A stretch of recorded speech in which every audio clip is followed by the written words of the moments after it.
Alright guys, there's a few big things I'm going to be talking about in today's video. First and foremost, we have the Tesla evolution, the stats and how the ability works, and then I'll get into people's opinion on how good they think it's going to be. The gameplay for it is going to be coming out soon. I believe it's going to be tomorrow. And then I'm going to be talking about the finalized balance changes because those changed a little bit since the work in progress ones. And then there were some big changes recently that happened with the Clash Royale team, as in the people that work for the game. You guys will see what I'm talking about in just a few minutes. But anyways, let's get started here with the Tesla evolution. So it's a 2-cycle evolution, and the Evolved Tesla has 20% more health than the regular one. Its ability is the pulse damage. It deals 192 damage, which is enough to kill spear goblins. And you can see here the ability, Electro Pulse.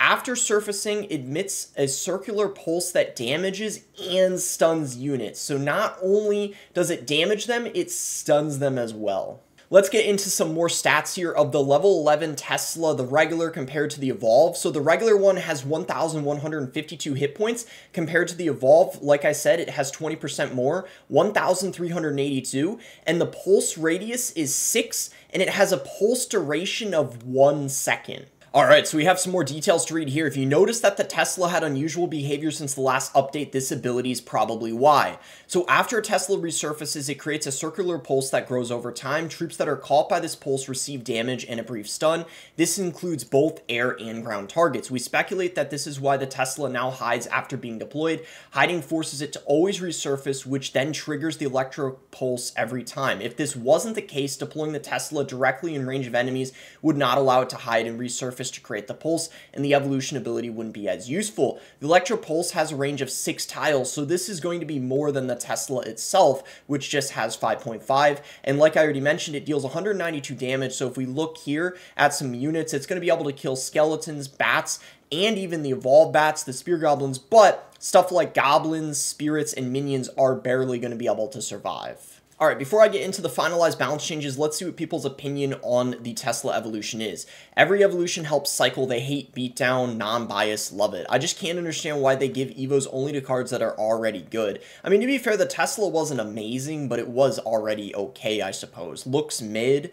Why would it surface if the enemies are near, and if it surfaces, it means no enemies nearby, hence no damage to nearby enemies? That was a confusing comment. Ability sounds like it destroys graveyard. Let's hope. It might, actually. This is not real.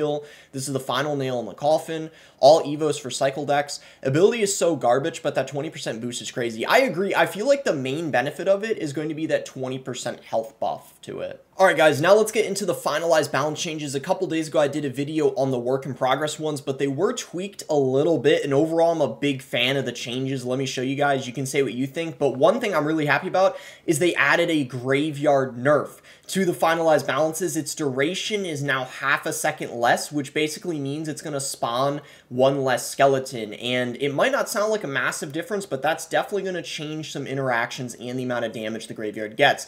The Magic Archer buff is not going to be as much. It's, instead of 25% first hit time reduction, it's going to be a minus 13%. So instead of 0.2, 0.1, I really like that change as well, especially with the P.E.K.K.A. buff. That would have been just an over buff to the Magic Archer at the same time because they pair well together. Golden Knight, I'm really happy about this because this is what I said in the work in progress ones, that making it 7 seconds was way too much of a buff. So they decided to make it 8 seconds only. Really happy about that. And the Monk buff too. I was saying 10% was too much, and they as well reduced that to only 8%. So I have to say now, with these finalized, I am really looking forward to these balance changes. They are overall pretty good. Probably the best balance changes we have had in a while. And we'll take a look and see what people think of the finalized balances real quick. Everyone's excited to see the Graveyard nerf. Not surprised, but some people think Cannoneer needed one as well. Graveyard nerf is the beginning of Clash Royale's redemption area. This is what we wanted for ages. Thank the Lord for this. Minor Poison left the chat, but not the deck. True, Minor Poison, nothing in it got nerfed, and it is pretty strong right now. But yeah, everyone's celebrating about that Graveyard nerf. Finally, Graveyard nerf. I've waited for this moment for such a long time. Thank you. Bowler needs a nerf. Let's go, Graveyard nerf. Alright guys, so this is the next part of the video. It's a little sad, honestly, but this is what I was talking about when I say there's big changes happening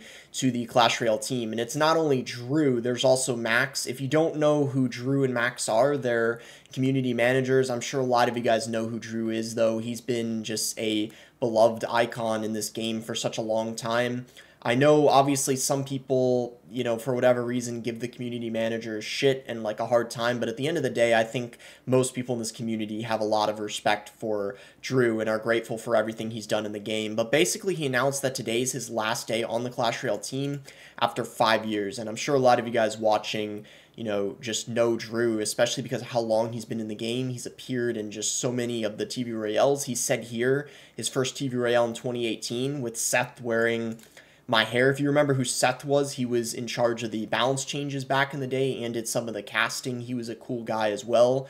I've loved being a part of the Royale community, and I know you will be happy with the team's big plans for 2024, especially if you like goblins, so we might have a little bit of a hint there. Now, here's the good news. He did say it's not a final goodbye, though. He joined another game team at Supercell, and we'll be announcing that soon. Thanks for all the good times, Royale crew. Now, my guess is that game might be Moko, which is actually where Max went to, and let me show you guys Max's post, because he also recently left Clash Royale too. Alright guys, I decided to show Max's post too. I figured it would be nice to, you know, honor Drew and Max on their way out and read their posts on the video. So Max said, "Hey everyone, quick announcement about myself. Today marks my final day as Clash Royale's community manager. After 6 years dedicated to the game, 6 years, so he was working on it even longer than Drew. I didn't even know that. It's time for me to transition to another project. I'm not leaving Supercell, so you will see me around. I will be fully focused on Moko's startup, where I'll be building the community and assisting the team in creating an amazing game. It's hard to summarize 6 years in a few words, but it's been one hell of a ride. Royale will forever have a very special place in my heart. Thanks a lot to you, the community, for being so passionate and making that journey so exciting and eventful. See you in the arena." Now, my personal opinion on this is, I think it's ultimately a good thing that they're putting good community managers on this new game, because Clash Royale is a pretty established game already, like Clash of Clans Royale, so it might not be as important anymore to have these community managers on this game, or having two of them anyway, because right now there's only one Clash Royale community manager, so that's probably their reasoning behind it. But it's going to be very interesting to see if there's any potential changes that happen following this, but I guess we will see what happens. Alright guys, well that's the main information I had for today. I decided to end the video real quick talking about why I make these videos, because sometimes I get comments saying that these discussion videos are lazy when I'm just talking about things that are going on information-wise, or stuff that's on Twitter or Reddit. But the reason I make these is because not everyone has those platforms like Twitter and Reddit, so YouTube is their main source of getting information. So I want to be a Clash Royale creator that provides that information to those that can't access it into the other places. So that's kind of my reasoning behind doing it, and a lot of you guys do enjoy it. So I hope you guys enjoyed this video, found it helpful. Make sure to like and subscribe if you enjoyed.